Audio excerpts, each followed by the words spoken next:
രണ്ടു ദിവസമായിട്ട് ഇവിടെ ഒരു മുഷിഞ്ഞ കാലാവസ്ഥ, മഴയും കൂടിയായിട്ട് ഒരു അടിഞ്ഞ് ഞാൻ മുഷിഞ്ഞിരിക്കാനേ മര്യാദയ്ക്ക് ഒരു ചുറിയാണ്ട പൊക്കോ ഇതൊക്കെ നമ്മൾ പറയാറുണ്ട്.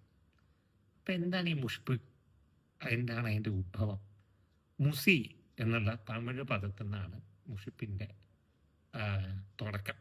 മുസിടി എന്ന് കന്നഡയുണ്ട്. അപ്പൊ രണ്ടിന്നും കൂടിയിട്ട് വന്നതാണെന്നാണ് ഭാഷ പണ്ഡിതർ പറയുന്നത്. അപ്പൊ നമ്മൾ പൊതുവെ ഉപയോഗിക്കുക അപ്പൊ മുഷിഞ്ഞ വസ്ത്രം, മുഷിഞ്ഞ നോട്ട്, മുഷിഞ്ഞ കൊടി ഇതിലൊക്കെ പറയും. അപ്പൊ അതിന്റെ അർത്ഥം വരുന്നത് തേഞ്ഞത് അല്ലെങ്കിൽ പഴകിയത്, അതാണ് അതിന്റെ ഉദ്ദേശം. പിന്നെ ഇപ്പൊ മൂട് താങ്ങുന്ന കാലാവുണ്ട്, നമ്മൾ മുഷിഞ്ഞ മൂട് എന്നും പറയാറുണ്ട്. അതായത് ഒരു ശരിക്കേട് ഇരിക്കുകയാണ്. അപ്പൊ അടുത്ത പ്രാവശ്യം മുഷിയുമ്പോൾ മുഷിപ്പിന്റെ അർത്ഥം കൂടി അറിഞ്ഞ് മുഷിയുക.